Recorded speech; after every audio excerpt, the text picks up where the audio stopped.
우리 2025년도 한 달 동안, 특별히 9월 한 달 동안에 올해 우리에게 주셨던 말씀 우리 암송하는데, 무작정 암송하십시다 이런 것이 아니라 우리가 암송하는 그 말씀이 어떤 말씀인가, 우리가 그 의미들을 우리가 되새기면서 그런 말씀이었지 기억하면서 우리가 암송 말씀 우리가 진행했습니다. 오늘 마지막 시간인데요, 사도 바울이 사랑하는 마음으로 그리고 가슴으로 낳은 디모데에게 유언과도 같았던 말씀, 정말로 사랑함으로 목회하면서 특별히 내가 내 일을 이어받아 귀한 사명 감당하는데 이것만큼은 잊지 않고 살아가라, 가슴으로 이야기했던 그 말씀들을 우리가 만나게 되었습니다. 오늘 말씀이 지난주 말씀과 이어지니까 조금 더 우리가 함께 지난주 말씀 리마인드하고 그 다음 또 진행해 볼까요?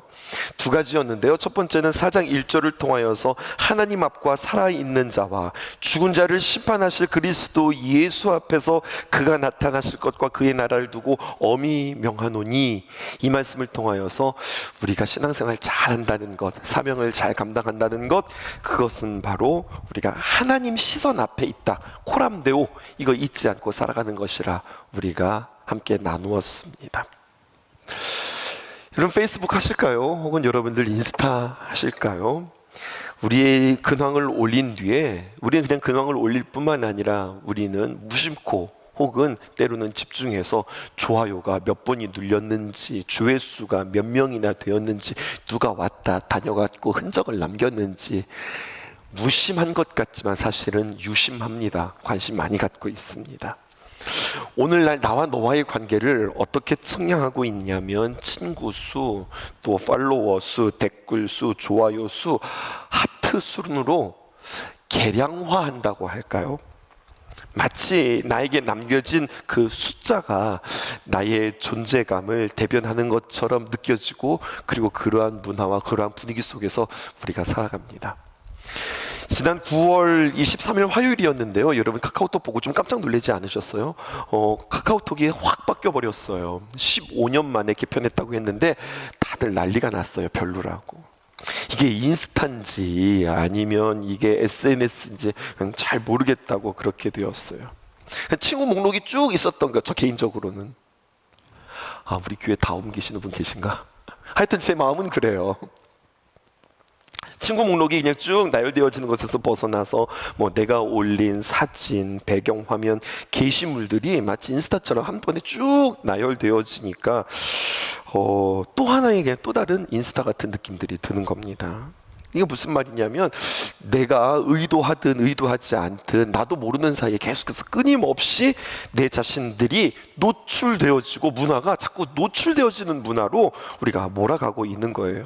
그러니까 어떻게 보면 이 시대의 매체는 이런 표현 어떠세요? 자꾸만 우리로 하여금 노출증과 그리고 관음증을 우리로 하여금 조장하는 것 같습니다. 굳이 내가 뭔가를 올리지 않아도 샅샅이 돌아다니면서 이렇게 사는구나, 이렇게 사는구나, 이렇게 사는구나, 눈팅이라고 하죠. 그렇게 쭉 우리는 돌아보면서 그렇게 살아가는 것 같아요. 근데 사도 바울이 이야기해요. 이 시대를 살아가면서 사람들의 기대, 사람들의 시선 어떻게 바라보느냐, 이것보다 더 중요한 것이 있는데, 하나님 앞에서, 그리스도 앞에서. 근데 그 그리스도가 누구시냐? 우리와 함께 하시고 우리의 중보자 되실 뿐만 아니라 하나님께서 심판주로 오실 그 주님 앞에 설 우리들을 기억하면서 언제나 감정으로 살아가지 말고 하나님의, 성령님의 감동으로 살아가는 사람, 이것이 신앙생활 잘하는 거고 그 사명 잘 감당하는 거다. 하나님 시선 앞에서 이거 놓치지 말고 살아가라, 디모데에게 이야기했어요. 또 한 가지 기억나실까요? 디모데후서 4장 2절에 있는 말씀입니다. 함께 읽어보십시다. 시작. 너는 말씀을 전파하라. 때를 얻든지 못 얻든지 항상 힘쓰라. 범사의 오래 참음과 가르침으로 경책하며 경계하며 권하라. 하나님의 시선 앞에서 살아가는 사람들은 더 구체적으로 어떻게 살아가는가?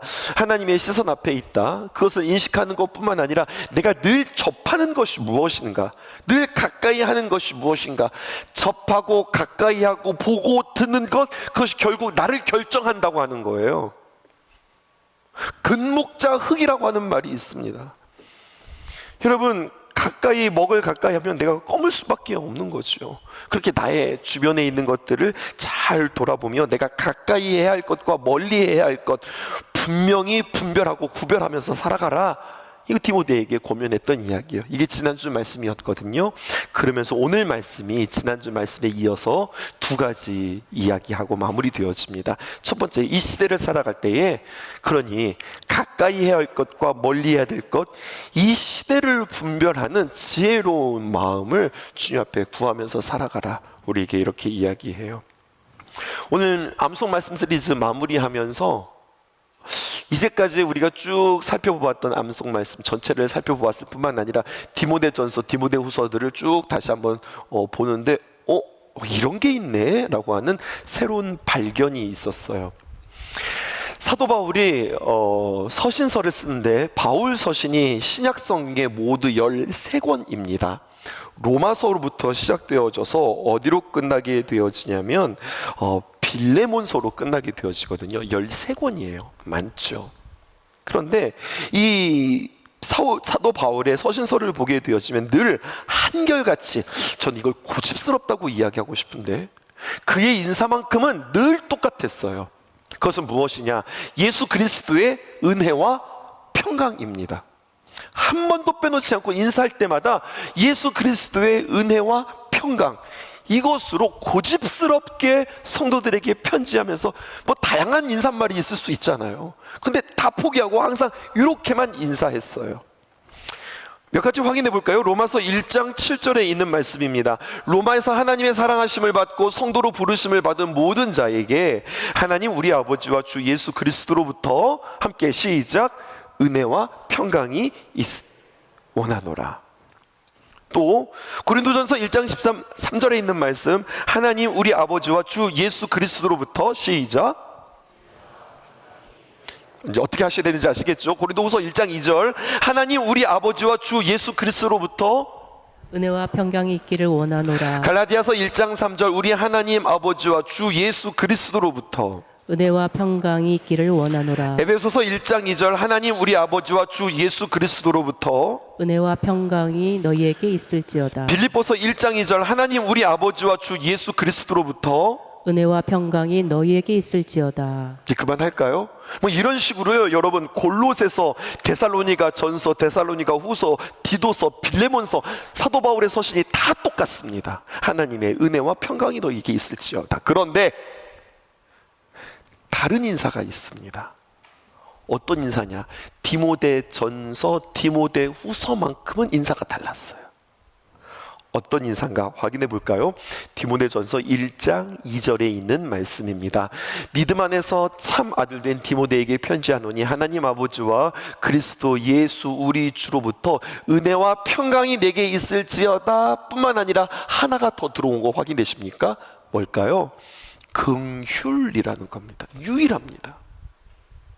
디모데 후서도 보실까요? 1장 2절에 있는 말씀입니다. 사랑하는 아들 디모데에게 편지하노니 하나님 아버지와 그리스도 예수 그리스도 우리 주께로부터 은혜와 평강이 내게 있을지어다. 앞에 하나가 더 붙어 있어요. 뭡니까?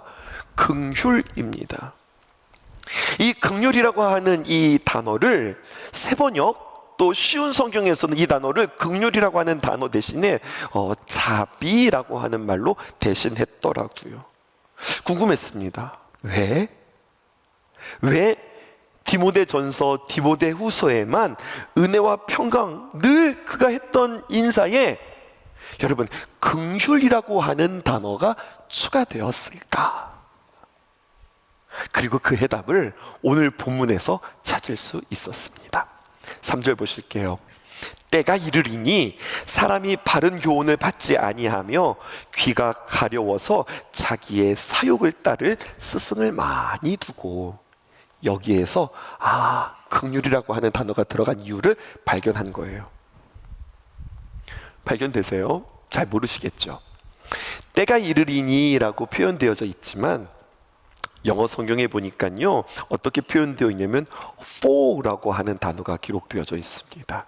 그리고 이것이 전치사로 쓰인 것이 아니라 접속사로 쓰였어요. 그럼 이게 무슨 뜻이 되냐면 for가 무엇을 위하여라고 하는 게 아니라 접속사가 되어지면은 무엇 때문에 무엇으로 인하여라고 하는 거예요.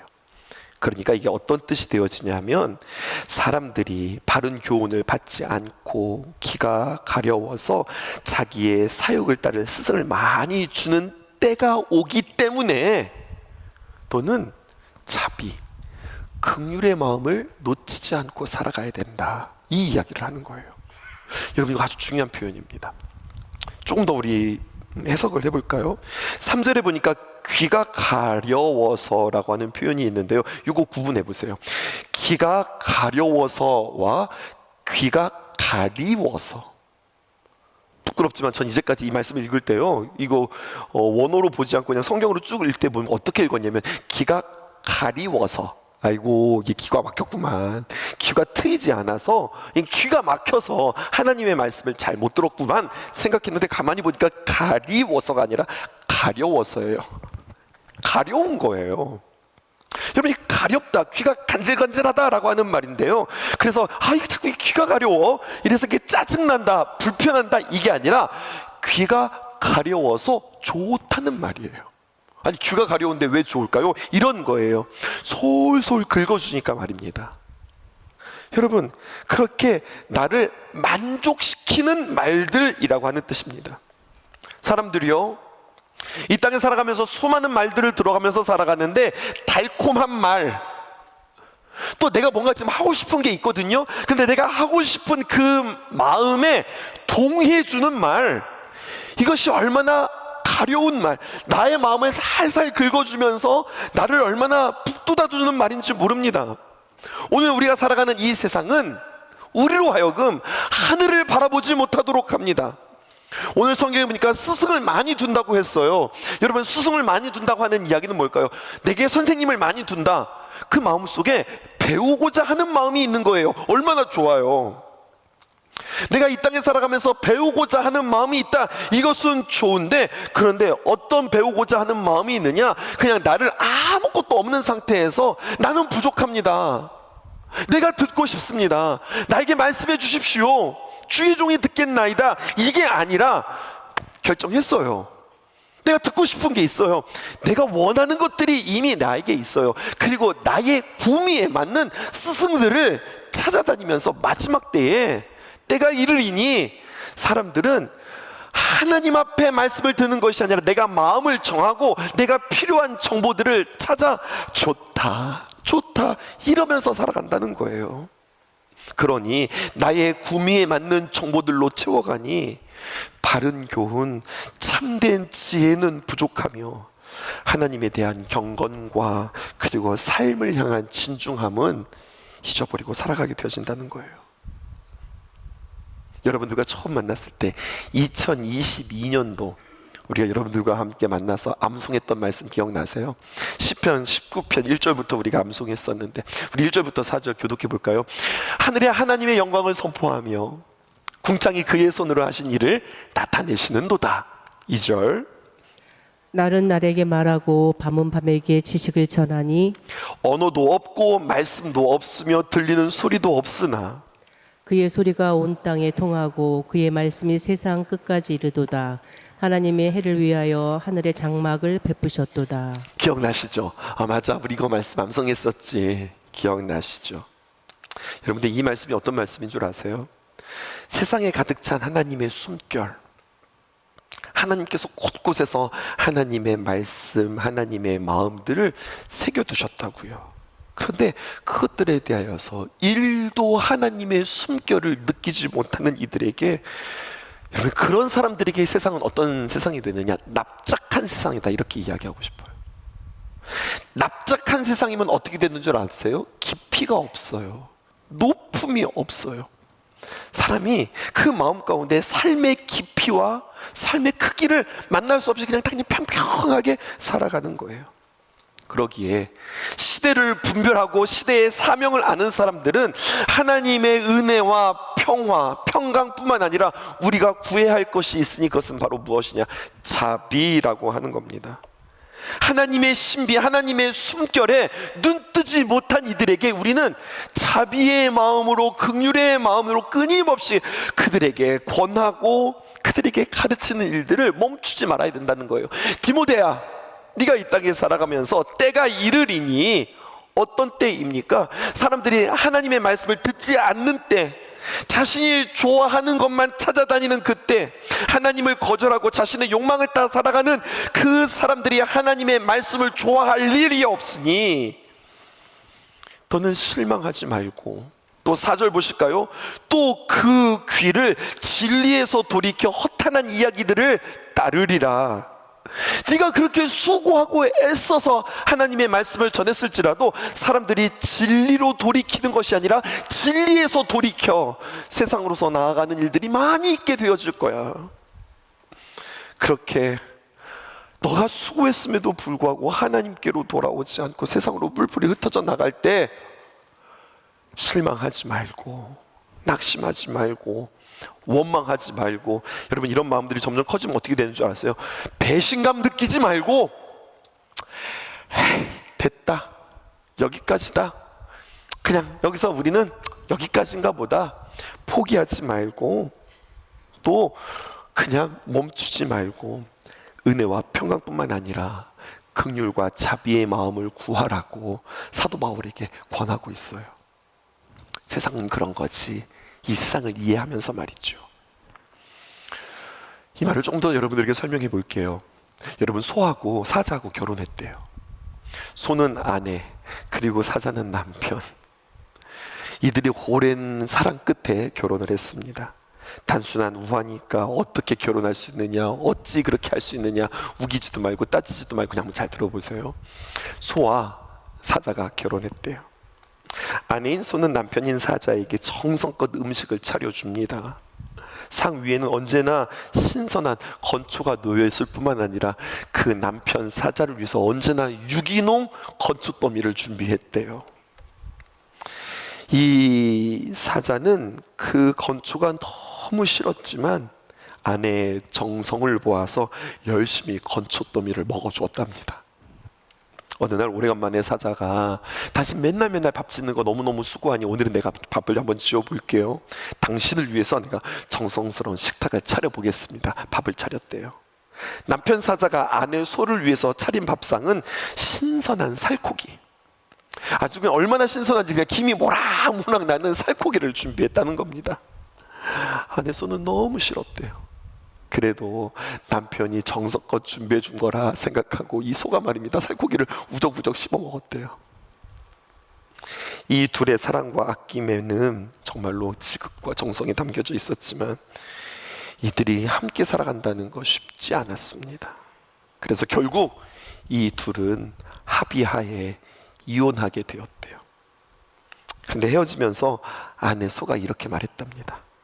나 남편 사자를 위해서 정말 최선을 다했어. 근데 놀라운 게 뭔 줄 아세요? 놀라울 때, 헤어질 때 이 남편 사자도 똑같은 말을 했다는 거예요. 나 아내 소를 위하여서 정말 최선을 다했어. 아니, 최선을 다했는데 분명히 이들은 정말로 아끼고 애썼는데 뭐가 문제일까요? 에릭 프롬은요, 이렇게 이야기했습니다. 문제는 우리의 최선의 문제가 있지 않다. 문제는 상대방에 대한 이해와 지식에 근거하지 않은 데에 문제가 있다. 이렇게 이야기합니다. 사랑과 기술이라고 하는 책에서 사랑이 여러 가지 속성이 있는데 그 가운데 정말로 중요한 것이 무엇이냐면 상대에 대한 지식이라고 하는 거예요. 상대방을 바로 알려고 하는 노력을 게을리할 때 우리가 사랑이라고 부르는 것, 우리가 헌신이라고 부르는 것, 나는 사랑이었고 헌신이었지만 상대방에게는요 그것은 부담이었고, 더 적나라하게 표현해보면 그것은 부담을 뛰어넘어 그에게는 폭력이었습니다. 그래서요, 우리는 늘 마음의 문을 열고 배우는 사람이 되어야 합니다. 배워도 여전히 실수할 때가 너무너무 많아요. 성경이 우리에게 사람은 누구라고 이야기하냐, 이거 여러분 배우셔야 합니다. 인간론, 사람이 누구냐, 이것을 우리가 알아야 합니다. 사람에 대해서 성경은 정확하게 우리에게 이렇게 적용하고 우리에게 정의해 줍니다. 로마서 3장 10절에서 12절에 있는 말씀, 사람은 누구냐? 기록된 바 의인은 없나니 하나도 없으며 깨닫는 자도 없고 하나님을 찾는 자도 없고. 우리가 가만히 고민해서 하나님을 깨달아요? 그런 사람 없다는 거예요. 하나님의 은혜로 말미암아 우리가 하나님을 알아가는 거지, 내가 연구하고 고민하고 내가 애써서 깨닫는다? 그런 거 없다는 이야기예요. 또 하나님을 찾는 자도 없습니다. 그래서 다 어떻게 되어집니까? 다 치우쳐서 사람은 누구나 다 이렇게 한쪽에 치우치게 마련이라는 거예요. 함께 무익하게 되고 선을 행하는 자는 없나니 하나도 없다, 일도 없다. 성경이 우리에게 이렇게 이야기해요. 이게 사람이라니까요. 그러니 그런 사람에게 무엇을 기대하세요? 다 똑같다고요. 사람은 다 악하고 약하다고요. 그래서 우리 그렇게 이야기하잖아요. 사람은 신뢰의 대상이 아니라, 믿음의 대상이 아니라 사랑의 대상이다. 우리가 그렇게 이야기하잖아요. 조금 더 우리가 와닿게 한번 여러분 이 말씀을 적용해 볼까요? 의인은 없나니 하나도 없으며 사람 다 똑같지라고 하는 그 말에 사람 대신에 목사 한번 집어넣어 보세요. 목사 다 똑같지, 다 사람이지. 저만 집어넣으면 억울해요. 여러분들도 다 집어넣으시는 거예요. 장로님 집어넣어 보시고, 권사님 집어넣어 보시고, 집사님 집어넣으시고, 우리 선교사님도 집어넣어 보시고, 여러분들 다 집어넣어 보세요. 아내도 집어넣어 보세요. 의인은 없나니 하나도 없다라고 하는 말에 내 남편도 한번 집어넣어 보세요. 사람은 다 똑같죠, 다 약하죠 라고 하는 이 사람의 놈들만 다 집어넣지 말고 나도 한번 집어넣어 보세요. 나 스스로 내 이름도 집어넣어 보세요. 이게 사람이라는 거예요. 분별하십시오. 깨달으십시오. 나라고 하는 존재가 누구인지, 나와 함께 사는 그 존재가 어떤 존재인지 알라는 이야기예요. 그래서 인생 그런 거고 사람 다 그런 거지, 이것으로 끝나는 것이 아니라, 그래서 우리는 예수 그리스도의 은혜 안에 우리는 머물러야 하고 날마다 하나님의 귀한 은혜를 받아야 할 뿐만 아니라, 은혜 안에 있을 때 상황에 휘둘리지 않고, 그리고 상대방에 휘둘리지 않고 그의 생명을 풍성하게 하기 위하여 우리는 끊임없이, 맞아, 사람은 그런 존재이니 우리 마음속에 어떤 마음이 생기는 거예요? 긍휼의 마음, 자비의 마음이 생기는 거고요. 그렇게 긍휼과 자비를 선물로 줄 때에 우리는 평강을 맛보게 되어진다고 하는 사실이죠. 첫 번째, 우리 기억하시겠습니까? 시대를 분별하고 사람을 분별해라. 맞다. 마지막 때에는 우리가 아무리 하나님의 귀한 말씀을 전한다 하더라도 사람은 말씀에 가까이 하기보다는 세상 가까이 하기 좋아하고, 사람은 본디 악한 존재다. 이것을 우리가 알면 우리는 조금 더 너그럽고 준비할 수 있다고 하는 사실이죠. 한 가지 더 보실까요? 성경은 우리에게 그 다음은 이렇게 이야기합니다. 그 다음이 중요한 겁니다. 신중함으로. 그러니 너는 사람들을 대할 때 신중함으로 그 사명을 잘 완성하는 삶을 살아라. 우리에게 이렇게 이야기합니다. 5절 말씀 함께 읽어보십시다. 세상은 다 그래. 의인은 없나니 다 하나도 없어. 때가 이르리니 세상은 다 악할 거야. 그러나 5절입니다. 시작. 그러나 너는 모든 일에 신중하여 고난을 받으며 전도자의 일을 하며 내 직무를 다하라. 그렇다면 사람이라고 하는 존재가 이런 존재임을 알았고, 그럼에도 불구하고 듣든지 듣지 않든지, 때를 얻든지 때를 못 얻든지, 유카이로스, 아카이로스, 여러분들 기억나십니까? 여러분, 그렇게 항상 듣든지 아니 듣든지, 때를 얻든지 때를 못 얻든지 항상 복음에 힘써야 하는데, 여러분 이렇게 끊이지 않는 열정뿐만 아니라, 하나님의 사람, 사명자는 열정이 있어야지. 근데 그것뿐만 아니라 신중함이 있어야 된다는 거예요. 여러분, 그럼 신중하다 이게 뭘까요? 그 사람 참 깊이 생각해. 생각이 깊어. 이런 게 신중함일까요? 신중함을 오늘 성경은 우리에게 세 가지로 정의합니다. 이게 신중하다는 거예요. 언제나 첫 번째, 본질을 생각한다는 겁니다. 본질을 놓치지 않는 것, 이것이 신중한 겁니다. 두 번째, 본질을 놓치지 않는다. 조금 더 여러분들에게 말씀드려 볼까요? 의도가 뭐지? 동기가 무엇이지? 목표가 무엇이지? 목적이 무엇이지? 이거 놓치지 않고 살아가는 거예요. 신중하다는 것은 무엇일까? 어떻게 하지? 또 무엇을 하지? how와 what이 중요한 것이 아니라 언제나 신중한 사람은요, why? 왜 하지? 왜 그것을 하지? 이것을 기억하는 거예요. 요새 이 부목사님과 함께 만나면서 우리는 청장년, 우리 가정 세미나, 부부 세미나를 준비하고 의논하고 확인하면서 어떻게 하면 우리가 건강한 가정을 세울 수 있을까? 어떻게 하면 하나님이 성전 삼으신 게 세 가지가 있거든요. 꼭 기억하세요. 하나님이 성전 삼으신 게 세 가지 있어요. 첫 번째는 나, 그리고 두 번째는 가정, 그리고 세 번째는 교회 공동체. 하나님께서 거룩한 공동체라고 주님께서 만드셨어요. 마귀는 언제나 나를 허물고 우리의 가정을 허물고 그리고 교회를 허물지요. 이런 마귀의 계략과 하나님의 뜻 가운데 우리는 어떻게 하면 건강한 가정을 세울 수 있을까 준비하다가 이게 생각이 났어요. 이제 청장년들은 다 이제 결혼한 사람들이니까 결혼식을 할 때 말입니다, 서로가 서약하지요. 예식의 순서가 요즘에는 참 다양해졌지만 그래도 한 가지 빠지지 않는 게 있는데, 그건 바로 뭐냐면 혼인 서약입니다. 혼인 서약에 빠지지 않는 문구 있죠. 검은 머리 팥불이 되도록. 팥불이가 이게 무슨 색깔이에요? 이 흰색이잖아요. 그러니까 검은 머리가 팥뿌리처럼 하얗게 되어지도록 이라고 하는 단어가 등장해서, 검은 머리 팥뿌리 되도록 좋을 때나 어려울 때나 비가 오나 눈이 오나 병들었을 때나 건강할 때나 기쁠 때나 슬플 때나, 그 다음이 감동 포인트죠. 죽음이 우리를 갈라놓을지라도 평생을 서로 사랑하고 존중하며 함께 살겠습니까? 질문할 때 대답합니다. 네. 대답이 조금 시원찮습니다. 큰 소리로 대답해 보실까요? 뭐 이렇게요. 선생님 그렇게 하셨어요? 사랑하시겠습니까? 존중하시겠습니까? 그러면 또 뭐 네! 대답하죠. 부부 세미나를 한다.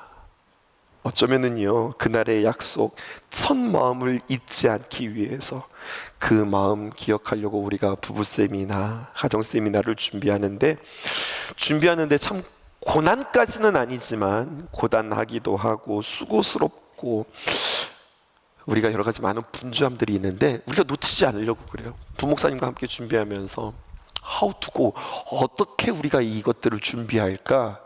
이것보다도 더 중요한 거, 목사님 우리가 지금 이거 왜 하죠? 왜 우리가 지금 이 세미나를 하는 거예요? 우리가 이 세미나가 주님 안에서 잘 이루어졌다라고 하는 결과를 우리는 어떻게 알 수 있을까? 항상 이것을 우리가 이야기했어요. 왜 이 세미나를 하지? Why를 생각했다고요. 그리고 우리는 어떤 한 결론에 도달했어요. 이 세미나를 참석하고 난 뒤에, 세미나가 마쳐지고 나면 우리 청장년들이, 이 세미나에 참석한 이들이 이런 시선을 딱 가지고 있으면 이번 세미나 성공했다, 이렇게 바라봤으면 좋겠다라고 하는 시선들이 하나하나 그들에게 갖춰졌으면 됐네요. 그럼 우리 잘한 겁니다 라고 그렇게 결론 내리기로 했어요. 우리는 처음 약속했던 때를 기억하면서, 여러분 리마인드 웨딩 들어보셨어요? 다시 한번 웨딩 드레스를 입고 우리 남편들은 턱시도를 입고 예쁘게 화장하고, 그리고 그때를 기억하면서 그때의 모습으로 사진을 찍고 리마인드 웨딩 하면서, 맞아 우리 그렇게 고백했었지, 뭐 그것도 방법이지만 이거보다 더 신중한 것은 바로 이런 거겠다 생각한 게 있어요. 디모데후서 5장 4절 5절에서는 우리가 이렇게 이야기합니다. 그러나 너는 모든 일에 신중하며 고난을 받으며 전도자의 일을 하며 내 직무를 다하라. 신중하다고 하는 것은 마음을 지키는 것, 본질을 잃지 않는 것, 처음 마음을 지키는 것, 처음 사랑을 잊지 않는 마음, 또 우리의 삶 속에서 why, 왜, 이것들을 계속해서 질문하는 것, 그 목적과 의도를 놓치지 않는 것이라고 이야기했다면, 성경은 우리에게 한 가지 더를 이야기하는 것 같아요. 디모데야, 너 귀한 사역 감당하면서 신중해라 라고 하는 것은 바로 뭐냐면, 지금 넘어 영혼을 볼 줄 아는 시선이 너에게 있다면 그럼 넌 신중할 수 있어. 저는 이 영상 보면서 좀 아쉽다고 생각했어요. 이 시대가 아쉽다고 생각했어요. 은혼식이라고 하더라고요. 결혼한 지 25년이 되면 은혼식, 또 50년이 되면 금혼식 한다고 그러죠. 그때를 맞이하면 사람들이 이 거꾸로 시간을 거꾸로 돌려요. 그래서 리마인드 웨딩 한다고 하잖아요. 드레스 입고 턱시도 입고, 맞아, 우리 그때 그렇게 아름답게 결혼했었지. 이것도 참 멋지고 좋은 것 같아요. 근데 진짜 지혜가 있다면 시간을 거꾸로 돌리는 게 아니라 한참 미래를 내다보는 것, 이것이 훨씬 더 신중할 수 있어요. 내가 이렇게 늙을 줄 몰랐거든요. 내가 이렇게 약해질 줄 몰랐거든요. 내 아내가 이런 모습일 줄 몰랐거든요. 뭐 알기는 알았는데 직접 이렇게 마주 대하면 그 마음들이 달라지죠. 근데 성경은 거기까지가 아니라는 거예요. 그 다음까지라는 거예요. 그래서 결국 우리는 떠나게 되어질 텐데, 훗날 우리는 이곳을 떠날 자들이고 훗날 우리는 주님 앞에 설 자들인데, 주님 앞에 서는 그때까지를 내가 볼 줄 안다면, 이 사실을 우리가 기억한다면 오늘 나의 삶과 오늘 나의 관계는 더 진실해지고 더 성결해지고 더 하나님을 의지하게 되어지고, 세상의 풍파와 세상의 그러한 파도 속에 떠내려가지 않는다고요. 인스타, 페이스북 계속해서 관음증과 또 노출증을 도전하는 이 시대에 하나님께서 우리에게 주신 값없는 은혜를 기억하면서 사랑의 늘 빚진 자로 살아가면서 하나님 앞에서 우리의 모습들을 날마다 그리스도의 형상을 닮아갈 것들을 기대하면서, 내가 사랑해야 될 대상은 누구이고 내가 사랑해야 될 그와 함께 훗날 주님 앞에 선다, 이것을 내가 딱 기억하고 세미나를 마쳤다. 그 세미나는 정말로 성공적인 세미나다. 저는 그렇게 생각이 되었어요. 사랑한다면, 또 귀한 사역들을 온전히 감당하기를 원한다면, 우리가 신앙생활 잘하기를 원한다면, 뭐 우리 가운데는 이미 남편을 세상에 떠나보내고 또 아내를 먼저 떠나보내기도 하고, 아직 결혼에 대해서 아직 나는 멀다고 생각하는 여러분들 다 있을 수도 있겠는데, 중요한 건 한 가지는 각자의 어떤 모습들이 있든지 부활 이후까지 우리는 주님 앞에 설 것을 기억한다면 우리는 신중할 수 있을 것입니다. 그 지혜, 그거 놓치지 말고 살아가라고 사도 바울은 유언처럼 디모데에게 이야기하죠. 그 마음과 시선이 오늘 여러분들에게도 아름답게 귀하게 자리 잡기를 주님의 이름으로 축복합니다. 다 함께 자리에서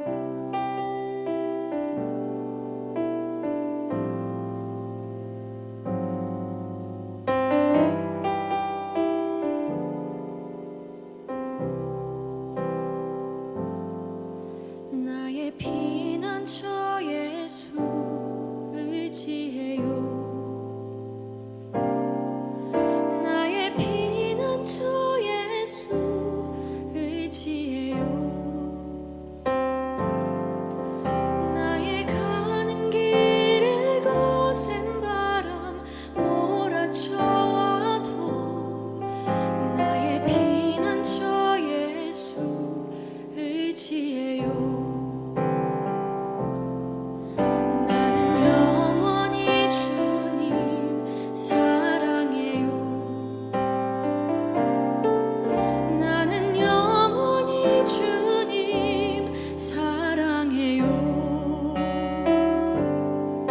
세상 어떤 것도 날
세상 어떤 것도 나의 사랑 끊을 수 없네. 나는 영원히 주님 사랑해요.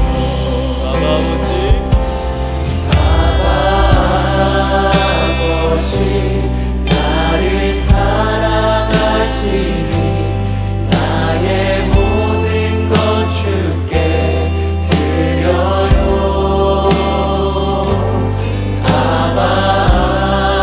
아버지 내가 영이 있으니 주님 영광 위하여 써주세요.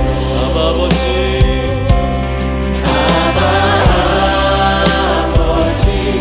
나를 사랑하시니 나의 모든 것 주께 드려요.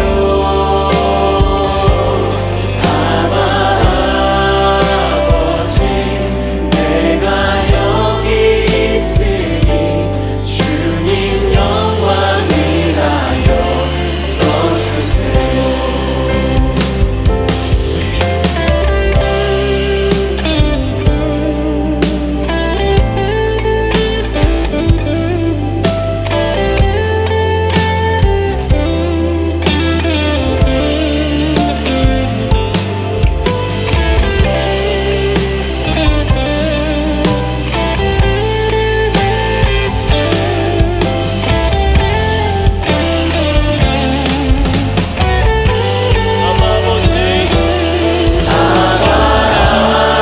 아버지 나를 사랑하시니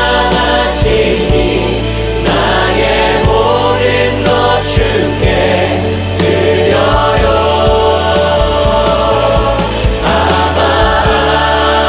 아버지 내가 여기 있으니 주님 영광 위하여 써주세요. 다시 한번 합시다. 아버지 나를 사랑하시니 나의 모든 것 주께 드려요. 아버지 내가 여기 있으니 주님 영광 위하여 써주세요. 주님 교회 위하여 써주세요. 주님 나라 위하여 써주세요.